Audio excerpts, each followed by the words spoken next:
So how can we now send such a request to the backend to save data there?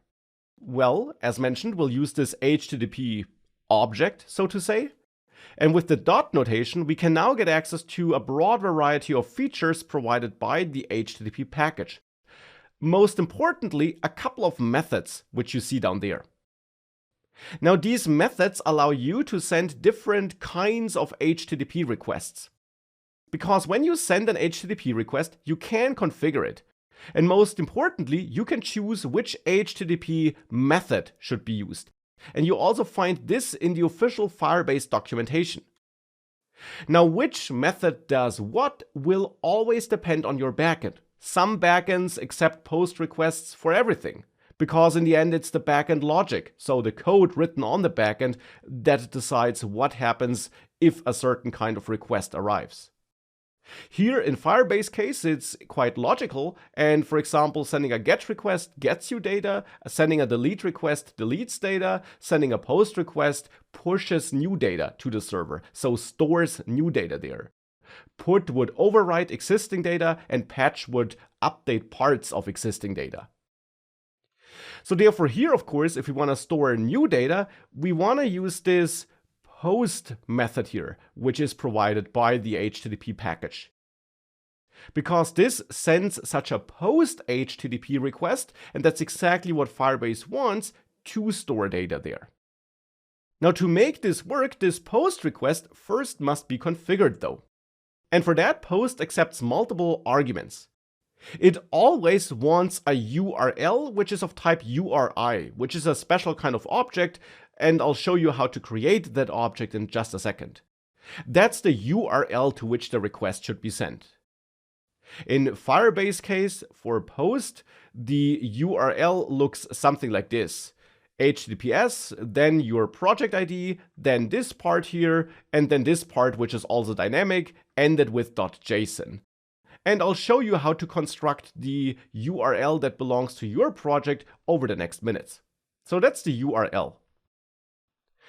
But in addition to the URL, POST, for example, also accepts a map of headers, which is in the end just some metadata that can be added to the outgoing request, and a body object, which defines the data that should be attached to the outgoing request. And that will be important here because, of course, a POST request almost always needs data attached to it because it is about sending data to a backend. And of course, that data, therefore, then also must be part of the request. So here we'll start with the URL. And for that, we can add a new URL local final variable here, which can be created by using the URI class, which is built into Dart. And URI offers many special constructors, for example, an HTTPS constructor to create a URL that points at a HTTPS backend. So at a server that uses the HTTPS protocol. And that's what we need here, because Firebase wants a request that's sent to HTTPS and then something.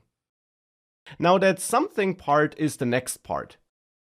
Here, that should be firebase.io.com preceded by your project ID. Now to get the full URL up to this path, you can simply go to your Firebase project and there to the real-time database, and it's in the end now simply this thing here, which is your URL.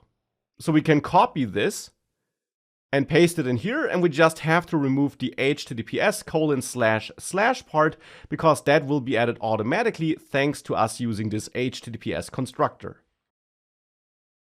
Now with that, we would be creating such a URL, but this is actually not the complete URL. Instead, we should add a second argument here, which now defines the so-called path, the part after the domain, so to say. So what you would typically add with a slash after the main domain. And here we got a special feature of Firebase. We can basically pick this path ourselves. For example, we could set it here to shopping-list, like this. And the only thing we have to add here, in Firebase case, is .json at the end. This is not Flutter specific, instead this is something required by Firebase. Now this part here, shopping list, is totally up to you. And it will basically create a subfolder, a node in this database, you could say, of that name. And you will see it here once we started adding some data. So that's now the path I want to add here. With that added, we got the URL to which the request should be sent. And now we just have to finish configuring this request. For example, by also setting the headers named argument to a map, where the keys are header identifiers and the values are settings for those headers.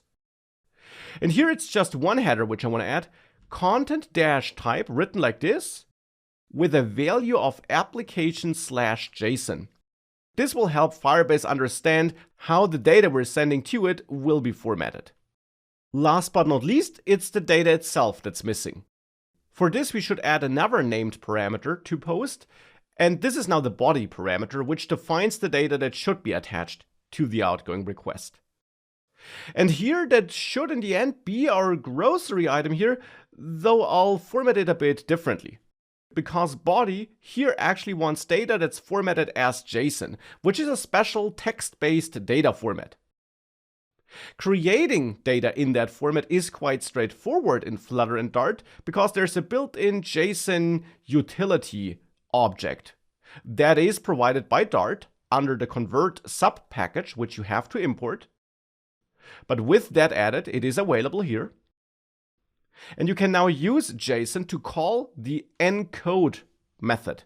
And this converts data to this JSON formatted text. So it simply encodes the data to use this special format. For that, encode needs an object that can easily be converted, and here a map is a great choice because JSON encode knows how to convert maps to JSON. Therefore here I'll create a new map object on the fly by using these curly braces, and here I want to encode my key product data. And in my case, that's all that data down there. Name, quantity, and also the category, though for the category, I'll also make a change soon. But here I'll start with the name, the quantity, and the category. And in a map, the keys must be wrapped between quotes. So that's what I did here.